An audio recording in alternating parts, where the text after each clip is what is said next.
প্রতীক জৈনের নেতৃত্বে একটা ফর্ম যাচ্ছে পাড়ায় পাড়ায়, নিয়ে গিয়ে বলছে এটা ফিল আপ করুন, 979173380380 মিস কল দিন।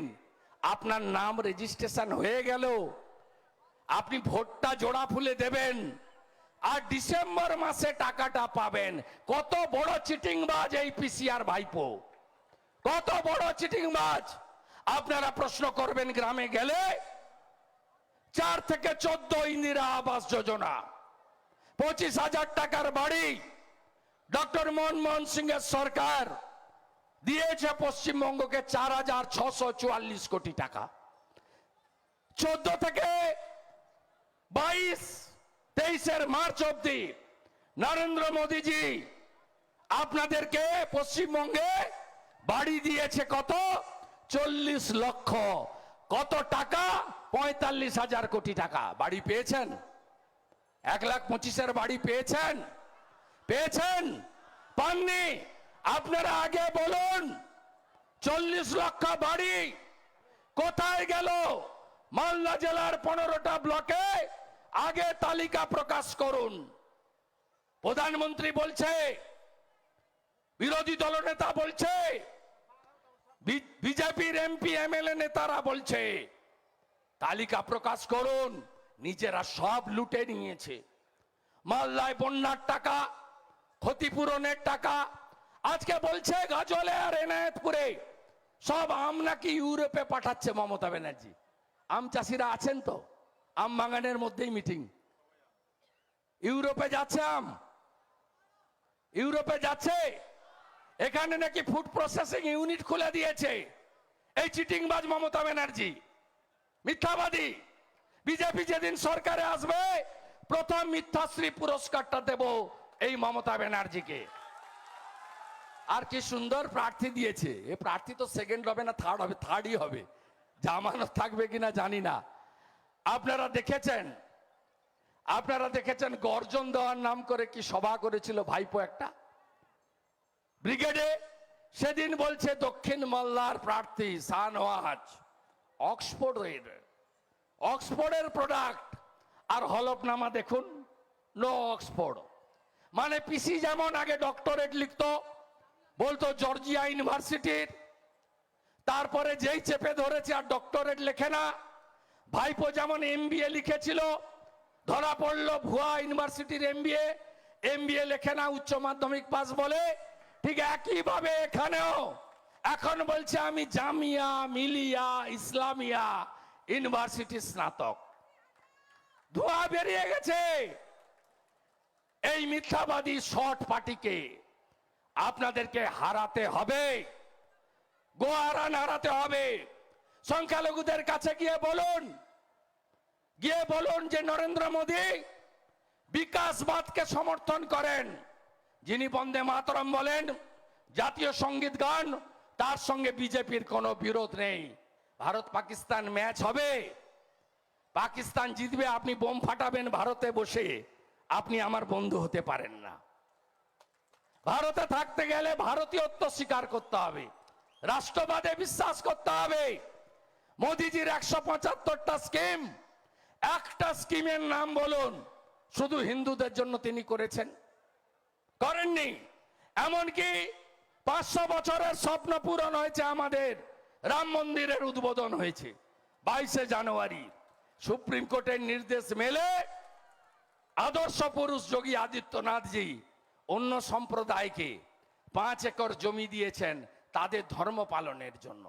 এটা বিজেপি তার স্লোগান হলো সবকা সাথ, সবকা বিকাশ, সবকা বিশ্বাস, সবকা প্রয়াস।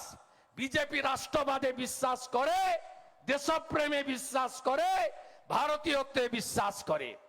অনেকে উদ্বাস্তু হয়ে বাংলাদেশ থেকে এসেছেন, আর উদ্বাস্তু হওয়ার ইচ্ছা আছে নাকি? আছে? 3 কোটি বাঙালি উদ্বাস্তু হয়েছে ধর্মীয় কারণে বাংলাদেশ থেকে, দেশ ভাগের বিভীষিকা নিয়ে। আর উদ্বাস্তু হওয়ার ইচ্ছা নেই তো?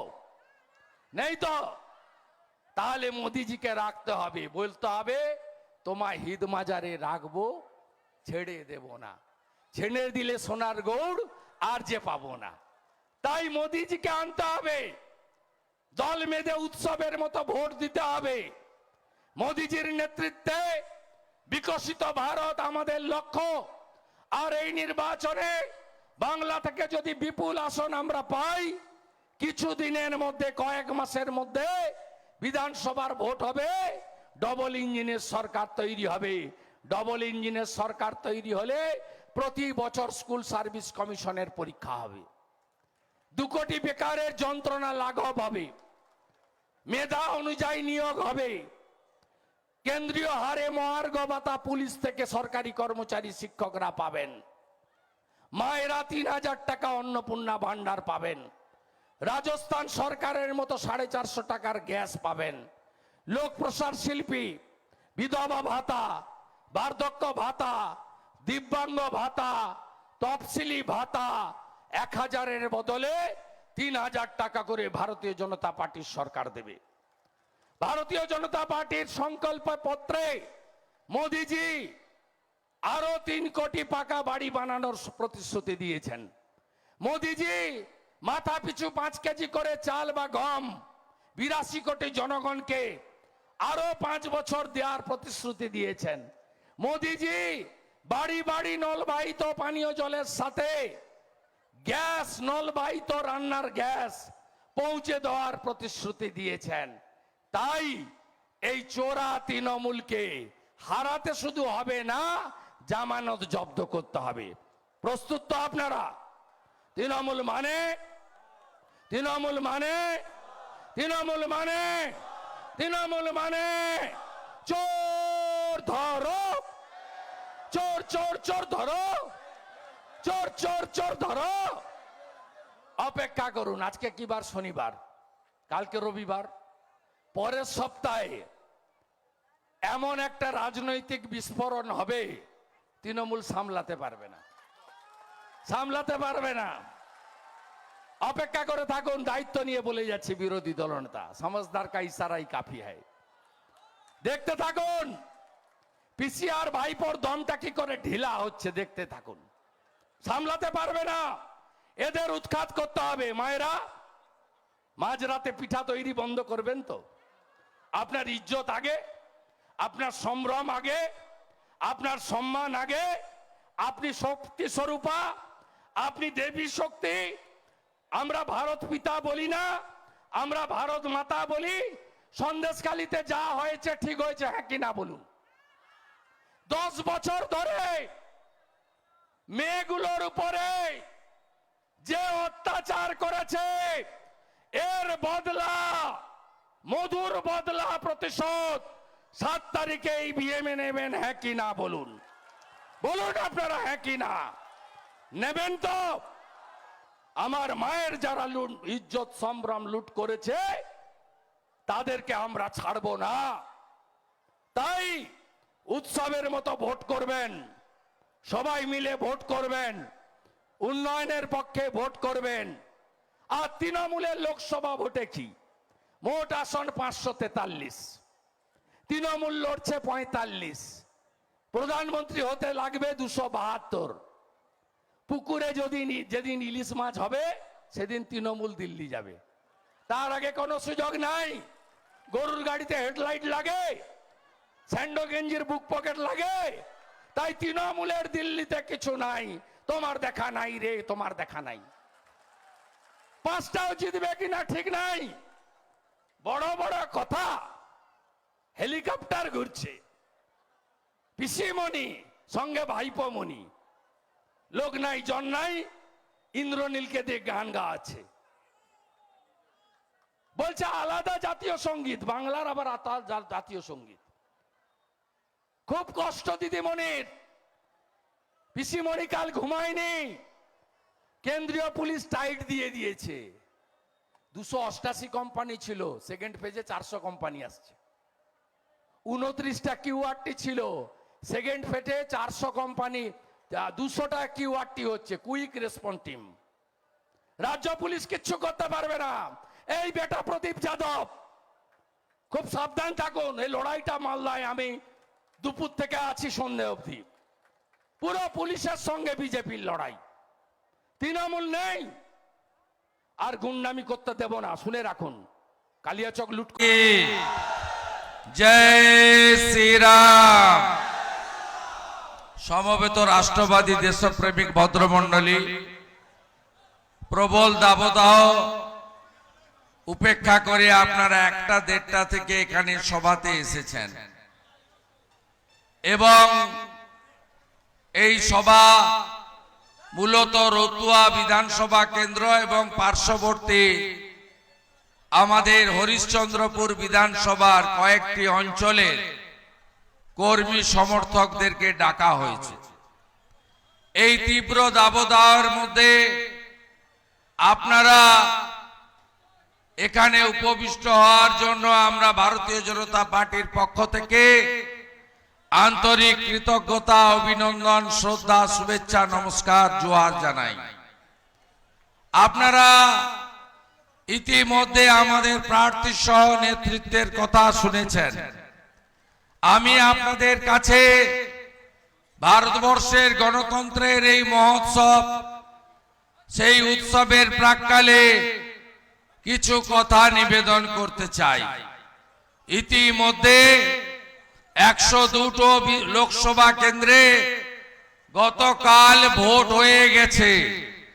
আমি আপনাদের কাছে বলতে চাই, 400 লক্ষে গতকালই ভারতীয় জনতা পার্টি তার নির্বাচনের যে বিজয় রথ নরেন্দ্র মোদীজির নেতৃত্বে, সেই বিজয় রথের চাকা গড়াতে শুরু করেছে। নির্লজ্জ তৃণমূল কংগ্রেস তারা জানে এই নির্বাচনে তাদের ভরাডুবি হবে, তাই দোকান কাটা মমতা ব্যানার্জির পার্টি গতকাল ভোটের পরে কোচবিহার, আলিপুরদুয়ার, জলপাইগুড়িতে তথাকথিত আইপ্যাকের বুদ্ধিতে বিজয় মিছিল করেছে।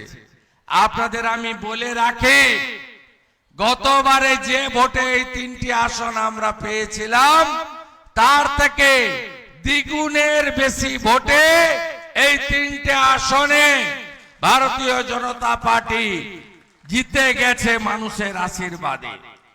আমাকে সাংবাদিকরা যখন গতকাল প্রশ্ন করেছিল, তখন আমি বলেছিলাম আজকের নির্বাচনের নির্যাস হলো রাষ্ট্রবাদীরা 3 আর চোরেরা 0। চোরেরা বড় শূন্য পেয়েছে। আমি আমার বক্তব্যের শুরুতে মান্যবর জেলা সভাপতি উজ্জ্বল দত্ত মহোদয়, আমাদের প্রার্থী, আমাদের লড়াকু সংগ্রামী নেতা, আপনাদের জন্য পার্লামেন্টের সব সেশনে যাকে আপনারা বলতে দেখেছেন, সেই খগেন মুর্মুজি, তাকে আমি আন্তরিক শ্রদ্ধা এবং জোহার জানাই। আমাদের মধ্যে আমাদের প্রাণপ্রিয় নেত্রী, হজ কমিটির ভাইস চেয়ারপারসন মাহফুজা খাতুন মহোদয়া আছেন। আমাদের মধ্যে রাজ্যের সম্পাদক এবং মান্যবর বিধায়ক গোপাল শাহ আছেন। আমাদের মধ্যে রাজ্য এসটি মোর্চার সভাপতি তথা বিধায়ক আমাদের জুয়েল মুর্মুজি আছেন। আমাদের মধ্যে আরেক বিধায়ক চিন্ময় দেব বর্মন রয়েছেন। আমাদের সঞ্চালক এবং ইনচার্জ অজয় গাঙ্গুলি দা আছেন। প্রতাপ সিং জি আছেন। আদর্শ রাম আছেন। আমাদের অভিষেক ভাই আছেন। অর্ধেন্দু সিংহ, সীতারাম শাহ, আশিস দাস, সুকান্ত সিং, অনিল আগরওয়াল এবং আমাদের এখানকার যারা মন্ডল সভাপতিরা, শঙ্কর, মহানন্দ, পার্থ, জোবায়ের, ভবানী, অজয়, ভরত, অর্জুন, প্রমোদদা, উজ্জ্বল, সবাইকে আমি আন্তরিক শ্রদ্ধা, শুভেচ্ছা, অভিনন্দন জানাই। আপনারা জানেন যে লোকসভার নির্বাচনে দ্বিতীয় পর্যায়ে এখানে ভোট হতে চলেছে আপনার তৃতীয় পর্যায়ে আগামী 26 তারিখে বালুরঘাট রায়গঞ্জ দার্জিলিং এর ভোট তারপরে 7ই মে আমাদের এখানে ভোট এই নির্বাচনে আমি মনে করি মালদা জেলাতে লড়াই কার সঙ্গে হচ্ছে ভারতীয় জনতা পার্টির সঙ্গে পুলিশের লড়াই হচ্ছে বিশেষ করে উত্তর মালদাতে আমি আপনাদের দায়িত্ব নিয়ে বলছি যে ভারতীয় জনতা পার্টি এই নির্বাচনে উত্তর মালদা থেকে 1 লক্ষেরও বেশি ভোটে জিতবে কোন পুলিশের ক্ষমতা নাই প্রদীপ যাদব কান খুলে শুনে রাখুন ঠিকা নিয়েছেন না প্রাক্তন আইপিএস পরিযায়ী প্রসূন বাবুকে জেতাবেন এই প্রসূন বাবু একটা গুণের নিধি যখন দক্ষিণ দিনাজপুরে এসপি ছিলেন এমন কোন কাণ্ড নেই যে কাণ্ড ইনি করেননি সিভিকের ভাইরা ভোট দেওয়ার ইচ্ছা আছে নাকি প্রসূন বাবুকে দুটো প্যানেল 6000 এর আমলে করে যাওয়া ইনি এত গুণের অধিকারী শাহজাহানকেও হার মানিয়ে দেবে তাই দয়া করে এর থেকে আপনারা সবাই দূরে থাকবেন আমি আপনাদের কাছে বলি এখানে দ্বিতীয় এবং তৃতীয় লড়াই চলছে কে তৃতীয় হবে তার লড়াই 1 নম্বরে কোনো লড়াই নেই 1 নম্বরে কোনো লড়াই নেই নরেন্দ্র মোদীজি 26 তারিখ যখন ওল্ড মালদায় বাইপাসের পাশে আসবে কয়েক লক্ষ মানুষের সভাতে সেদিনই ভোট হয়ে যাবে নিশ্চিন্ত থাকুন মোদি হ্যায় তো মুমকিন হ্যায় আপনাদের কোনো সমস্যা হবে না তাই আমার বক্তব্য এই নির্বাচন দেশের নির্বাচন শক্তিশালী প্রধানমন্ত্রীর হাতে আমরা দেশ রাখতে চাই আমরা চাই নরেন্দ্র মোদীজি তৃতীয়বারের জন্য প্রধানমন্ত্রী হোক আর এটা করতে গেলে যে স্লোগান আপনারা তুলেছেন আসমুদ্র হিমাচল যে স্লোগান উঠেছে কাশ্মীর থেকে কন্যাকুমারী যে এইবার 400 পার